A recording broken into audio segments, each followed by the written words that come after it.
Hello, everyone. Thank you for coming here to listen us to talk a little bit about football in India, which is kind of strange because you all know that India is a cricket country. We'll talk about that in a little while. So first, I want to say I'm really happy to be here. I just thinking that 3 days ago, I was just back there watching a football match in a stadium for the first time in 19 months. So I am glad that we are here again after almost 2 years seeing one another face to face, and we can even touch ourselves. So I have three. We're going to focus in football as a business. None of us who are here can tell you about that much. Vivek, maybe yes, about Indian players, Indian coaches, coaching situation. It's not about that. Football is growing in India. Nikhil will talk a little bit about this in a while. Most people is surprised when they ask me here in Spain, oh, how football in India with cricket, and they don't know that football is already the number 2 sport in India, at least in broadcast audience. So I don't want to talk too much. So first I will introduce Vivek Setia. He is the CEO of Indian Track, an agency that with whom LaLiga has been working in India from the beginning of our adventure there, and I can say that he's been a really important person giving us advice for whatever growth we managed to have in India. So he's Is this being recorded, Jose? It's on record now. All right. He's probably one of the persons who understands better football in India. He's been working in grassroots football for a long time. Even we worked together in the LaLiga schools project in India that we reached more than 4,000 boys and girls in 14 cities.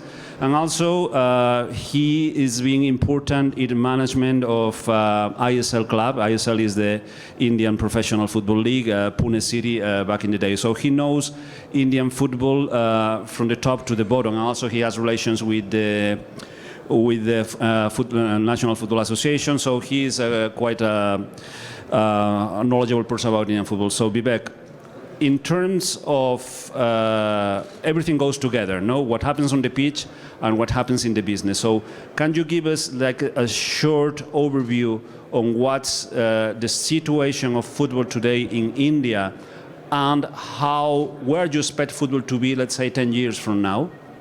Sure. Thanks, Jose. Firstly, thanks for the kind words. Hi, everyone. Glad that you can make it and glad that we can meet people, old friends, and so on. So, Jose, on your point, I think the critical bit here is to look at Indian football in 2 different phases. There was a phase that was before 2013, and then in 2013, the Indian Super League, which is the current top division football league in India, that was initiated. And then the next phase of football happened. So Jose made an interesting point that what happens on the pitch and the commercial aspects of football, they completely go hand in hand, and India is a great example of that. So before Indian Super League was launched, the football product was very weak, so to speak. Of course, the quality, not just the quality of players, but the marketing of the league, the marketing of the grassroots opportunities, the visibility, and so on and so forth. With the coming of the new league, there was not just an improvement in the overall infrastructure of football, but there was also improvement in the commercial brands coming in. There was improvement in academies being set up. There was improvement in the grassroots setup happening. So football has actually dramatically changed in the last 7-8 years in India since the coming of Indian Super League. Now, of course, don't get me wrong, there are many flaws that still need to be addressed. And there's, of course, many criticisms of different areas of football in India. And, of course, we have a long way to go. But Indian Super League has put us in a way where a big step has been taken for the professional setup to improve.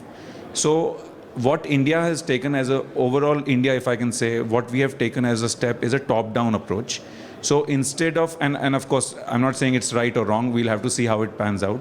But we took a top-down approach. The leaders in the federation and Reliance, which Nikhil represents, they came together and they decided that let's refurb the league from the top. Let's first change the professional setup, and the entire elite setup and the grassroots setup will change automatically because the professional setup will require that. And some other countries have taken different approaches where they've started investing in the grassroots side, and then going from bottom to the top. But as in our country, we've taken the top-down approach to refurb India. And of course, what has happened over the years is we started with the 8-team league. It has now become an 11-team league. It will potentially be 14 to 15 teams in the next few years. And the league now has, because of corporates and money and investment coming into the league, all the clubs are forced to create proper academies. The second division tier has been created. The grassroots structure has been created. So it's got to a point where we are in a very, very strong position now to improve football. But like I said, we have a long way to go. Jose, you asked me about 10 years. The point about 10 years is I only see growth in the next 10 years. Of course, there'll be kinks and we'll have to course correct ourselves and improve and so on and so forth. There is only going to be growth in football in India in the next 10 years. It is very critical, even for European leagues and international tournaments to grow, that the Indian domestic league becomes strong and the Indian ecosystem becomes strong and the fans start following the Indian systems. Once that happens, the affinity towards European football also increases. So currently there are two types of markets. There is a fan base for European football. They follow LaLiga, Champions League, Premier League, and so on and so forth. And then there's a domestic population of fans who follow the Indian teams, and that's very regional. It's in a few regions. It's not completely widespread across the country. There is, of course, a small overlap in the two set of fans. But as an Indian domestic product becomes better, the overlap becomes more and more, and the base becomes wider. And I think that's what we are going to see in the next 10 years. So as a professional in the sports management and a football management industry, I only see growth. I see opportunities. There's a lot of opportunities for foreign brands to come in, foreign clubs to come in. There's lots of opportunities for Indian commercial brands to leverage football and connect with the fans. So it's only going to go up from my opinion, in my opinion. Thank you, Vivek. I think important, critical, I would say, to know where football or any sport will be 10 years from now is how will evolve the broadcast landscape. Now, we all know that broadcast is at this moment at the crossroads. So new entrants, new ways, new younger generation consuming sports in a different way. So I have here to my right Anshul Ailawadi. He is the head of English contents of Viacom 18. Viacom 18, let's say 4 months ago, were nobody in sports in India. No? Can I say that? You allow me? Yeah.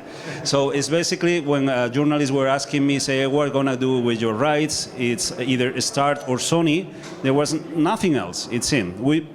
My answer was always there's other ways. So, but lately he is the hot boy of football, broadcast football in India, because you have acquired first LaLiga, which shows that you know what you do.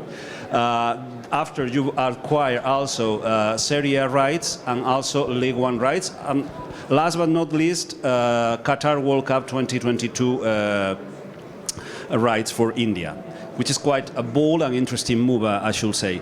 So, Mike, I won't ask you about your strategy. I respect that. If somebody after wants to go after you and ask, is the problem. But I think you are quite the right person for tell us how will be the evolution of broadcast of sports in general, but football in particular in India. So, Anshul? No, thank you, Jose, for having us here.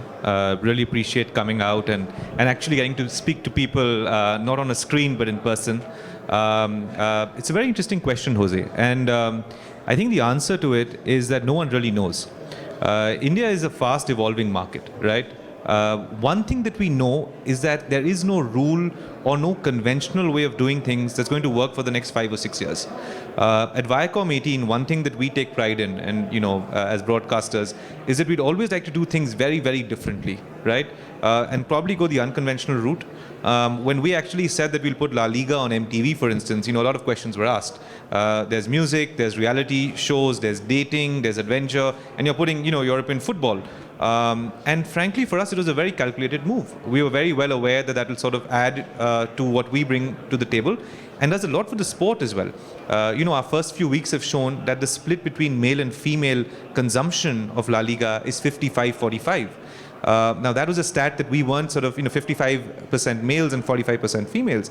Now we didn't think of this stat when we acquired La Liga. For us, it was it's an 80-20 split.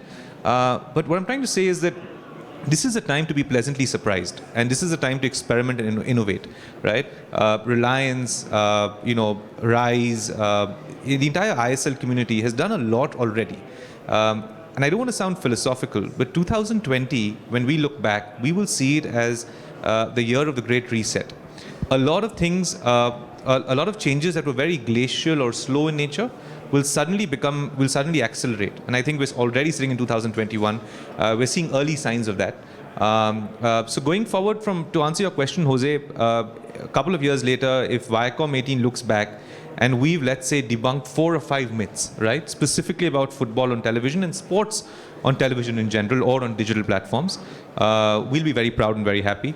I think the next 2 or 3 years, what you will see in India will be something, we will in many ways leapfrog the global ecosystem.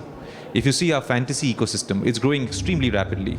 If you see the way we're looking at, for example, non-fungible tokens, even that is changing very rapidly. So you'll see a lot of different things. I think India will sort of set the tone in many ways. We're very excited, Jose. And the last point that I think, which is a constituency in India from a television perspective that we've never really leveraged for sports, and I'm sure Nikhil and Achint will have and Vivek will have a point of view on this, has to do with kids. And that's the next bastion, right? And we also, as Viacom 18, are India's #1 kids network. So for us, it's going to be very interesting to see how do we actually take something that is already a passion point amongst Generation Alpha, which is one level below Generation Z, and use our IPs and characters to promote this. It's early days, but you will see experiments from us. Some will get right, some will get wrong, but that's the fun of it. Well, I didn't mention that you also acquired, I think, was the Abu Dhabi T10 League, which is cricket. I know enough cricket now for knowing that's a relevant tournament. So right, and even there, sorry, Jose, I'm interrupting you, but the Abu Dhabi T10 League, and it's thanks to our sort of colleagues from Rise, it's a very interesting format. It's T10. A couple of years back, people would have said T10 television, and time will tell what happens. Okay, for those of you who have no idea of cricket, as it was me 5 years ago, T10 is a really short format. No, it's not the 5 days that we all think that cricket lasts. These guys have been creating a top, and I go to Nikhil now on that, the Indian Premier League, which is cricket that lasts 3 hours, and that's a hell of a TV product. T20 will be even a shorter match. That's right? Okay, this is for non-cricket people, so please. Yeah, and the other experiment, actually, you spoke of T10, is that last year we mounted the Legends Cup, which is all cricketing legends, former top players playing from across the world. We're going to do the next edition again. Again, it's a very different approach, and we put it on our movie channel, right? In India, Indian movie channels have a lot of reach. So the numbers that we got in terms of people who saw it, we were very astounded. But I hope that we can continue this unconventional streak, and yeah. So last but not least, I have here Nikhil Bardia. He is the head of, I think, commercial deals of Rise Worldwide.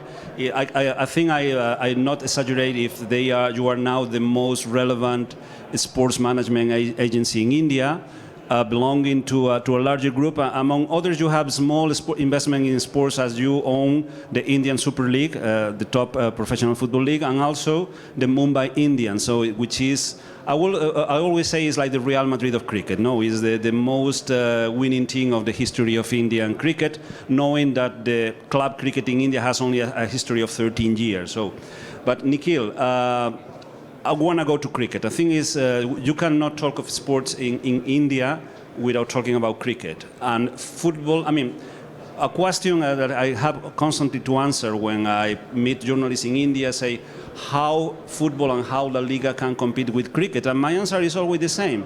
We can't, and we won't. We need to learn from cricket, and we need to grow alongside cricket. So this is my question. How cricket can help football, or how football or what football can learn from cricket for keep growing in India, and especially La Liga is what interesting to me. Thank you, Jose. Good to see everyone. A bit of normalcy on it. So I think just what I think Vivek and Anshul said. I think when you look at, I'm going to go on a few stats, right? When you look at the Indian sports market, it's 70% cricket, it's 20% football, right? So there's a clear number one, number two on it. What Anshul said is interesting when you look at kids today. If you take kids from 2 to 14, about 15% watch cricket, whereas 20% watch football. Hence, the future is very bright. I think when you look at cricket overall, what's kind of important to look at is how they've complemented each other. So if you look at a lot of the sports stars that you have, whether you look at Sachin Tendulkar, whether you look at MS Dhoni, whether you look at Virat Kohli, they've all got participation in the ISL, whether they're brand ambassadors, whether they're team owners on it. Rohit Sharma, again, a top player again, is the face of LaLiga in India. So at the same time, it's all very complementary. I think everyone realizes that while cricket is dominant, football is the future. We've got to support each other. I think two interesting things is, if you break down as per territory, if you look at the Kerala market, the ISL does better than the IPL. Now, and everyone understands how big the IPL is in India, but that's a fantastic stat to look at it. If you look at the Northeast market again, it's kind of like to like, or even a bit of Kolkata. It's like to like where football and cricket are kind of equal. And I think what's the other big change, I think, Jose, is going to be around infrastructure. If you look at the DY Patil in Navi Mumbai, it was always cricket, but now on the back of ISL, it started hosting football games. And I think that's going to be the future where, one, I think overall the players are there, but if infrastructure is available, I think that's going to be a game changer. So I think what we're pretty much seeing is that everyone involved in the cricket ecosystem is looking at football very closely. I think with the help of broadcast, with the help of grassroots, I think the future is very, very bright. Anshul, I want to pick up something you just said. No, I mean, the fact that you acquired cricket rights, for me as a rights manager, a property manager in India, it's good. I mean, I don't want to have LaLiga in a channel when they're in the Indian market where it's only football, because that probably will be only a niche market. So I think it's good for us, as it will be for FIFA. Well, FIFA is a product on itself, the World Cup, but it will be for the Serie A and for League One to be alongside with some cricket programming. So this is, we have been talking this before, no, for our relationship, how football can grow alongside cricket. How good this cricket, do you have any data that how cricket content can help rise audience of other sports, in this case football, but could be other sport? Right. No, I think to Nikhil's point, what you're saying, Jose, there are no two ways about it. The cricket fan base is the universe of sports audience in India. And every other fan base is almost a sub-portion of it, right? So I think it does cross-pollinate. But I think, in the yesteryear, you would think of cricket on this channel, some sport on this channel, but they were all sports channels, right? I think when you start looking at a network like ours, it's not so much about which sports property you're placed against, it's also on the channel on which you're mounted, right? Because that's one way of broadening a base which is an entertainment base, for example. So I think a short answer to your question is it helps, you get to cross-pollinate audiences, but it also helps to be on the right vehicle. And I think that's also a sort of conscious choice at our end. Well, I can agree on that. I mean, we told this when we first started talking to them. I said we want to put our matches on NTV. We were really thrilled. I mean, as LaLiga, starting from the chairman, from Mr. Tebas, from us in the market, say this is exactly the way we are looking. So these links, those of you who follow what we are doing in Spain with all this work we are doing with casters like Ibai Llanos, so I can say, and we can get you. I think it's a lie. It's an absolute lie. There's two lies that we are taking for granted. One, that young generation doesn't watch sports.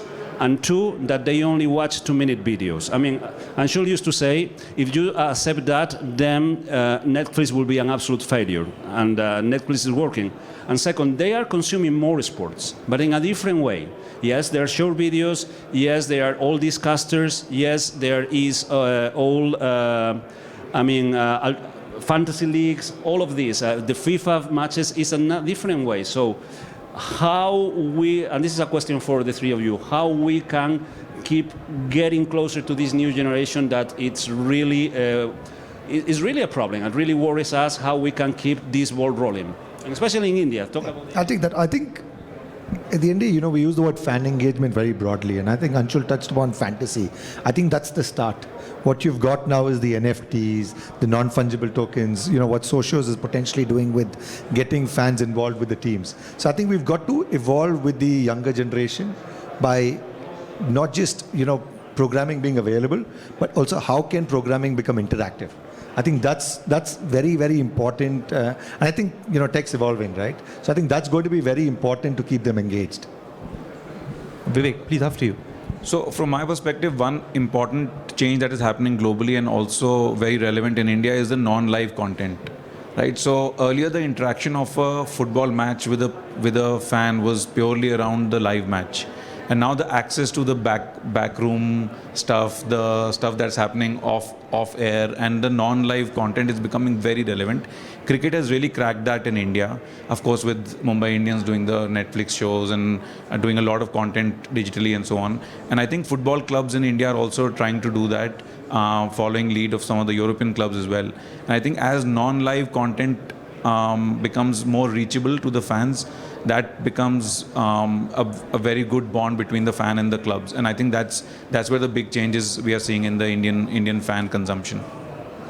Yeah, I think just one thing. It might sound a little fuddy-duddy, but all our research shows one thing, right? That the younger generation, the older generation, and this is more for Asia. I don't know how it works in Europe and the West, but there was a sort of hierarchical process, right? The society. So if you looked at big sports stars, etc., you would look up to them. But I think what's happening with the younger generation now is that they want to see something at eye level. So from a brand perspective, and this is something that we do at MTV, the sport stars, the story, it has to be pitched at a level where it's not intimidating. It's pretty much, you can relate with it very well, right? So for instance, I'll give you a very small example. I would love to show the bloopers that you typically wouldn't show on a professionally produced match, because young people want to see that, because they know that the world is real and shit happens, right? If you look at YouTube stats, a lot of the fails on TikTok and YouTube at the Olympics actually got you more impressions than some of the really slick, the final shot or the final throw, etc. So I think from a TV perspective, from a media perspective, you need to pitch all your sports for younger audiences in a more relatable, in a more sort of, it's at their level, rather than, oh, there's this superb star. I mean, no one asks for autographs now, right? Everyone's on Instagram anyways. So these are nuances that we need to think through. Well, thank you. Well, before going to my last question, I want to talk a little bit about my job in India. So I won't talk that much. So when you ask me what LaLiga is doing in India, the answer is quite easy. It's we want to keep building our brand awareness, because we need to build our fan base for what? For increasing our commercial appeals to broadcasters and sponsors. So what's more difficult to answer is how we do this. So I will show you just a 2-minute video of our work in India for the last 2 years. So dentro video.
As you see, we have been doing a little bit more than having chai. So this comes to my last question. How we can, I think we have to be sure before they kick us out, how we can, what tips we can have the people who is here to increase business relationship between India and Spain around football.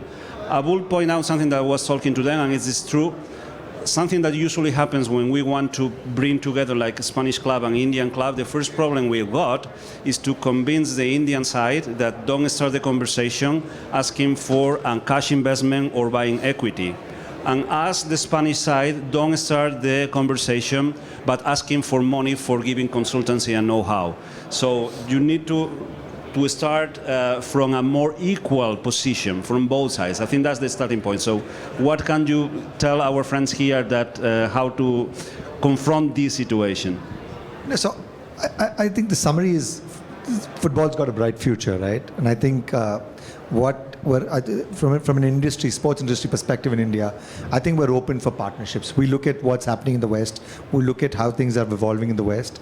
And I think there are a lot of conversations that's happening. I think a lot depends on the timing. I always keep saying, right? When the ISL was launched, or when the IPL was launched, there were a lot of approaches from partners in the West, potential partners in the West. But I think now we've reached a stage where, it's 13 years of the IPL, it's about 6 odd years of the ISL, and hence there is a lot more conversation, and I think there's a lot more clarity of what clubs, franchisees want to do. So I think it's a good time. It's about getting the timing right of what is it that the clubs or the franchisees are looking at. I think if you decode that, Jose, I think it becomes much easier of how we can support and collaborate each other. Because I think from an Indian standpoint, we want to go global. At the same time, I think we're smart enough to realize our consumers like what is there in the West, and appreciate it and want to be involved in that. So I think it's the opportunity is there. It's about just understanding the timing of what works at what time. So absolutely, and one of the things that Jose mentioned is very critical. If Indian clubs want to partner with the European clubs or vice versa, we should forget about commercials at the moment, because the minute European clubs come and say that, listen, I want $500,000 or whatever it is, and I'll be your partner, the Indian clubs cannot afford that. And similarly, Indian clubs go and ask for investment from the European clubs. European clubs are not ready for that, because ISL still needs to be tested, the Indian football still needs to be tested. I think what is really critical is to look at technical/marketing partnerships. So the European clubs can look at India as ISL clubs as an opportunity to market their brand in India, something like Sevilla has done. And ISL clubs can look up to the European clubs for technical expertise to look at players or potentially support staff, coaching staff, so on and so forth, grassroots, elite training, and so on. If it becomes a natural, organic partnership where the agenda is non-commercial in the beginning, it will lead to a lot of revenue. And Atletico Madrid is a great example of that. Jose, you need one success and everything changes. So here's hoping that some sort of partnership emerges, becomes a case study. And yeah, I think we have a big success in India, but it's not that well known, which is exactly this club, Atletico de Madrid. It's probably the European club who's working better in the Indian market, with strong agreements with two top corporations, which are Hero Motor Corp for the South American market. That's why it's not that well known either in India or in Spain, and also in grassroots with Tata Steel, with the work they are doing in Jamshedpur. And Jamshedpur. So, yeah. So well, I think we have no time for more. So I want to thank two persons who are not here and cannot hear us, which are the General Consuls of Spain in Delhi and in Mumbai, Elena Escorial and Fernando Heredia, because without their help, this wouldn't happen. I mean, we are going back to business, we are going back to be one facing one another, but travel is still not that easy, and all the visa process are not that easy. So thank you all for being there.